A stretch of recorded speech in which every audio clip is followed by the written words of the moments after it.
Welcome, ladies and gentlemen, to All Up on My Deck. I'm Marcel, co-host of Monday Night Magic on the MTGcast.com network. But this is All Up on My Deck. Now, what All Up on My Deck is, I make an original deck built around an underutilized mechanic card or theme.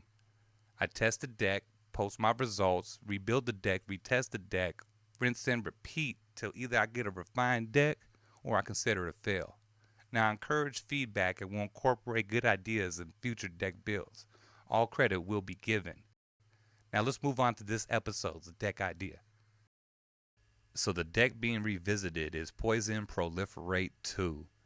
I'm very pleased with how this deck has turned out in the field. It is fast and synergistic and effective against a wide variety of decks. I feel that it's time to take this deck into the tournament practice room, give it a sideboard, and see how it does against the top decks in the format. So what worked well with the deck is, again, Proliferate. This is no surprise. This mechanic is very powerful with Poison and is again and again consistently the finisher for the deck. What didn't work for the deck is the fact that infect creatures are light in the ass. The one toughness is quite a pain in the butt, especially dealing with Pyroclasm, Forkbolt, Arc Trail, even Cunning Spark Mage. So there's two MVPs to the deck, Throne of Geth and Necropede. Throne of Geth was a consistent Proliferate engine. It was cheap, fast, effective, and was often a finisher. People underestimated the power of Throne of Geth. Necropede was great against fast creature decks, and it gave an additional source of removal and a combo piece with Throne of Geth. When you added Mimic Vat to the mix, you had quite the 3-card combo that was devastating and very hard for opponents to deal with. So let's move on to the deck presentation. So first to go is Grasp at Darkness. This is due to viewer feedback. Random Newbie, although a bit abrasive, did have solid advice and suggested that I replace this with Disfigure and Doomblade, either a 3-2 or 3-3 mix. I didn't like this advice at first, but after looking back over the footage, I noticed that Disfigure would be about as effective as Grasp at Darkness about 80% of the time, so I decided to run with this mix.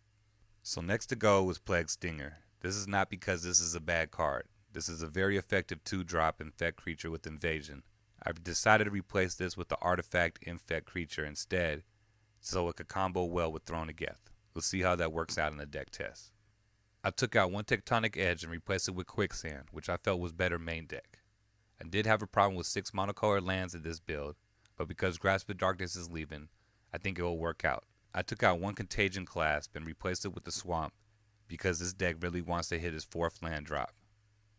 Throne of Geth proved to be a better Proliferate engine, so I think 3 copies shouldn't be a problem. So the new creature to the deck is 3 copies of Ichor Claw Mirror. This is to replace Plague Stinger as a 2-drop. I wanted an artifact creature to combo with Throne of Geth, so that if I drew it late game, it would have more of a board impact. I feel this card has pseudo evasion. Due to its built-in pump ability, most creatures don't want to block it.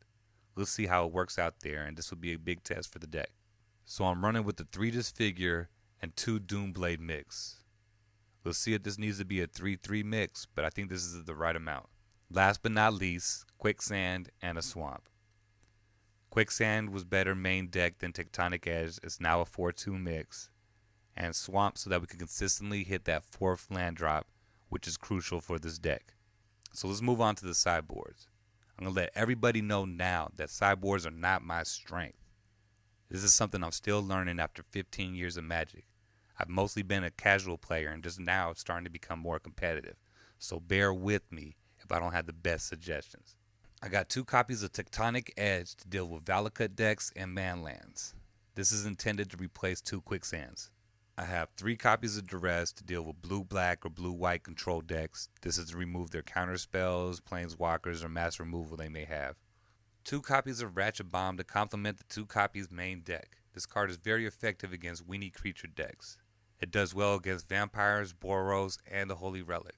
It can also do well against token decks and is the only answer for Pyromancer's Ascension.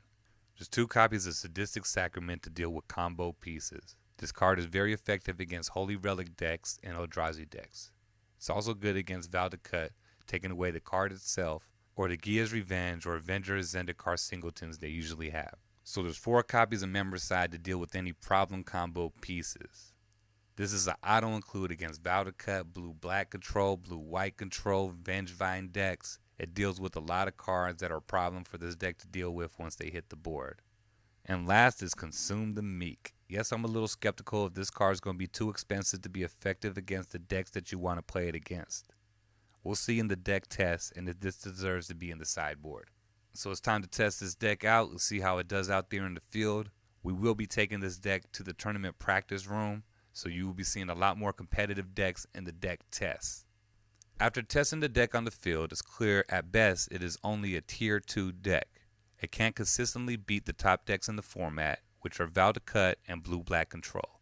While it is an effective deck, it feels that it is missing pieces, which will likely be released in the upcoming sets. So I'm going to move on to a different deck idea for the next episode, but expect me to revisit this deck after Besiege is released or if I receive good feedback. How All Up On My Deck will work is that each episode will be a deck build, which is the video you just watched, where I'll go over the cards and break down the strategy behind the deck. Following that will be at least 2 deck test videos, one containing footage of the deck winning, one of that losing, which will give you an idea of how the deck performs on the field. The following episode will be a continuation deck build, along with its own deck test, and I'll continue that cycle until I move to a new deck idea. I will revisit older deck ideas if new cards come out that benefit the deck or I continue to receive good feedback. Remember that deck builds are influenced by your feedback, so please send me your suggestions, opinions, card ideas, or even mistakes I'm making. I can be reached at email at alluponmydeck.com, website coming soon, or through YouTube and Twitter at alluponmydeck, and of course on mtgcast.com. So check out the deck test videos in the next episode of All Up On My Deck.